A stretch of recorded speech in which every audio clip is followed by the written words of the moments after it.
বর্তমানে বাংলার রাজনীতির ক্ষেত্রে ডক্টর শ্যামাপ্রসাদ মুখার্জি এক বহুল চর্চিত বিষয়। বিশিষ্ট রাজনীতিবিদ, শিক্ষাবিদ এবং স্বাধীনতা সংগ্রামী ডক্টর শ্যামাপ্রসাদ মুখার্জির প্রতি শ্রদ্ধা সম্মান জানিয়ে তার অনেক অনুগামীরা তাকে ভারত কিশোরী হিসাবে সম্বোধন করেন। কিন্তু ডক্টর শ্যামাপ্রসাদ মুখার্জিকে কেন ভারত কিশোরী বলা হয় সেই প্রসঙ্গে বলি যে কেশরী শব্দটি ভারতীয় কুস্তির সঙ্গে সম্পর্কিত একটি শব্দ। অর্থাৎ ভারতের যে জাতীয় কুস্তি প্রতিযোগিতা রয়েছে সেই জাতীয় কুস্তি প্রতিযোগিতায় যিনি চ্যাম্পিয়নশিপ বা শ্রেষ্ঠ কুস্তিগীর হিসাবে উঠে আসেন তাকে ভারত কিশোরী সম্মানে ভূষিত করা হয়। তাহলে ডক্টর শ্যামাপ্রসাদ মুখার্জির ক্ষেত্রে কেন?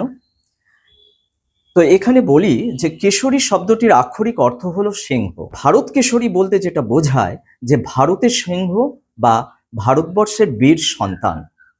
অর্থাৎ এক্ষেত্রে যে বিষয়টা হচ্ছে যে সেই ব্যক্তি যিনি ভারত অর্থাৎ আমাদের দেশের হয়ে এক বিরাট ভূমিকা পালন করছেন, যিনি দেশের জন্য আত্মত্যাগ করতে কুণ্ঠিত বোধ করেন না, তিনিই তো ভারত কেশরী।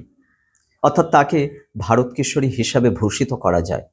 ডক্টর শ্যামাপ্রসাদ মুখার্জির ক্ষেত্রে বলি যে তার যেরকম অসীম সাহসিকতা ছিল এবং সেই সঙ্গে তার যে বাগ্মিতা শক্তি আর দেশের অখণ্ডতা বজায় রাখার ক্ষেত্রে তিনি যে ভূমিকা পালন করেছিলেন তার জন্য তাকে ভারত কেশরী হিসাবে ভূষিত করা হয়।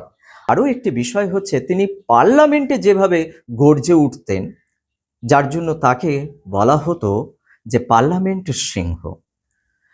প্রসঙ্গত বলে রাখি, ডক্টর শ্যামাপ্রসাদ মুখার্জির যে পিতা আশুতোষ মুখার্জিকে বাংলার বাঘ বলা হতো, অর্থাৎ দ্য বেঙ্গল টাইগার।